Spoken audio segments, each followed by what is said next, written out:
Future के बारे में क्या सोचती हैं आप? मैं ये चाहती हूँ कि कोई ऐसा शख्स हो जो मुझसे शादी कर ले।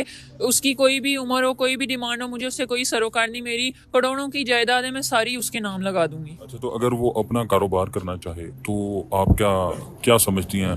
आप उसे कारोबार करवाएंगी? जब मैंने सारी जायदाद उसके नाम कर ली है, फिर वो बेचे या जो मर्जी करे, मुझे उससे कोई सरोकार नहीं। तो आपकी क्या शर्त है कि आपके पास वो गर्दमाद की तरह रहे, आगे पास आके रहे, किस तरह रहे?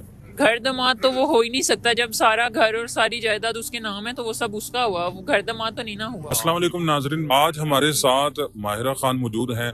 ये बहुत अमीर हैं माशाल्लाह से, इनकी शॉप्स हैं, प्लाट्स हैं, इनके पास माशाल्लाह से अपनी गाड़ी भी है और अभी अपने रिश्ते के लिए हमारे पास आई हैं और इनसे जानते हैं इन्हीं की जुबानी स्टोरी के ऐसे क्या हालात बन गए कि इन्हें हमारे पास आना पड़ा। जी अस्सलाम वालेकुम। वालेकुम अस्सलाम। जी कैसी हैं? मैं ठीक हूँ। तो जी आपने शुरू से अपनी तसल्ली से आपने स्टोरी बतानी, आपके क्या स्टोरी है और आप हमारे पास रिश्ते के लिए परेशान हैं और आई हैं, तो ये सारी क्या स्टोरी है? मेरे बाबा एक कंपनी में अकाउंटेंट थे। उनका काम इतना अच्छा था कि सारे उनको अप्रिशिएट करते थे। मेरे पापा के बॉस ने उनको गिफ्ट में काफ़ी चीज़ें भी दी थी, जैसे एक कार हो गई और जैसे प्लाट भी गिफ्ट किया था मेरे पापा ने। तो अचानक एक दिन ना मेरे पापा की तबीयत ख़राब हुई। हम उनको हॉस्पिटल लेकर गए तो डॉक्टर ने कहा आपके बाबा को हार्ट अटैक हुआ है और उनकी डेथ हो गई।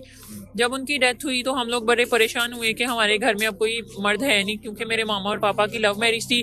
तो हमारा कोई भी रिश्तेदार नहीं था, हमारे सारे खिलाफ थे। अच्छा, तो आपके कोई भी रिश्तेदार नहीं था? लव मैरिज हुई थी? आपके पापा की लव मैरिज हुई थी, जी, मामा मामा पापा पापा की? की लव मैरिज हुई थी तो कोई रिश्तेदार हमारे साथ नहीं था। जब पापा की डेथ हुई तो हम परेशान हो गए कि हमारे घर में तो कोई मर्द भी नहीं है, हम कैसे सरवाइव करेंगे। लेकिन फिर ऐसा ऐसा वक्त गुजरता गया। मेरी मम्मा की जैसे इद्दत खत्म हुई तो मेरी मम्मा ने कहा कि आप ना अब शादी कर लो। तो मैंने शादी के आपका लिए, कहा कि आप शादी जी, कर लें? मुझे जी। कहा शादी कर लें। शादी के लिए रिश्ते तो काफ़ी आए, लेकिन सारे दौलत के लालच में थे, जायदाद की लालच में थे।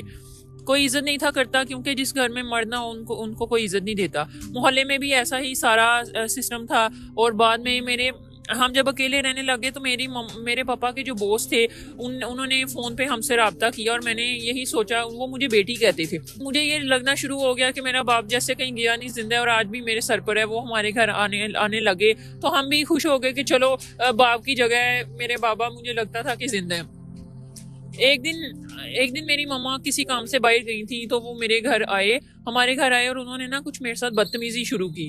जी, किसकी बात कर रही हैं? वो जो आपका पापा का दोस्त था उसकी बात कर बॉस रही थे हैं? मेरे पापा के, जो अच्छा, जिन्होंने दोस्त। मुझे बेटी कहा हुआ था। जी, जी। वो हमारे घर आए, उन्होंने मेरे साथ बदतमीजी शुरू की और उन्होंने मुझे गलत काम की दावत दी। तो मैंने कहा कि आप तो मेरे बाप की जगह पे हैं, आपने मुझे बेटी कहा हुआ है। तो उन्होंने कहा कि तुम मेरी असली बेटी थोड़ी हो। तुम्हें सिर्फ मैंने मुंह से बेटी बोला, असली बेटी थोड़ी। और उन्होंने इस तरह मुझे मेरे साथ बदतमीजी करने की कोशिश की। मैंने उनको थप्पड़ मारा और मैं घर से बाहर चली गई। तो आपने उनसे ये नहीं कहा कि आप गलत काम की दावत मुझे दे रहे हैं, आप निकाह कर लें? मतलब आपने निकाह के ऑफर क्यों नहीं की? मैं उनको बाप समझती थी, मैं उनसे ये बात कैसे कर सकती थी। बाप की जगह पे थे मेरे लिए। लेकिन मैंने उनको कहा कि आइंदा आपने मुझे परेशाान किया तो मैं आपके खिलाफ कानूनी कार्रवाई करूंगी। और अल्लाह का शुक्र है, साल डेढ़ हो गया, अब वो तंग नहीं करते।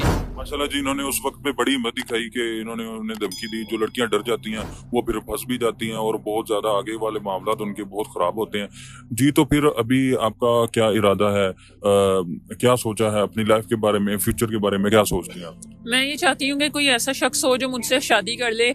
उसकी कोई भी उम्र हो, कोई भी डिमांड हो, मुझे उससे कोई सरोकार नहीं। मेरी करोड़ों की जायदाद है, मैं सारी उसके नाम लगा दूंगी। अच्छा, तो अगर वो अपना कारोबार करना चाहे तो आप क्या क्या समझती हैं? आप उसे कारोबार करवाएंगी?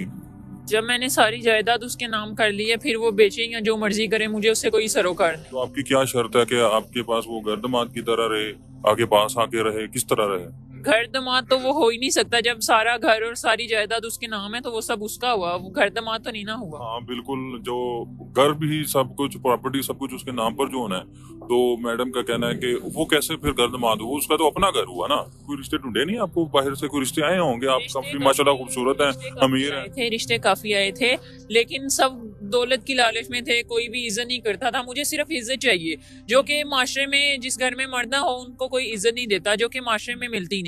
मैं चाहती हूँ, मेरी कोई शर्त नहीं, ना उम्र ना रंग ना कोई शर्त नहीं मेरी। मैं बस ये चाहती हूँ कि वो नेक हो, परहेजगार हो और वो मुझे इज्जत दे।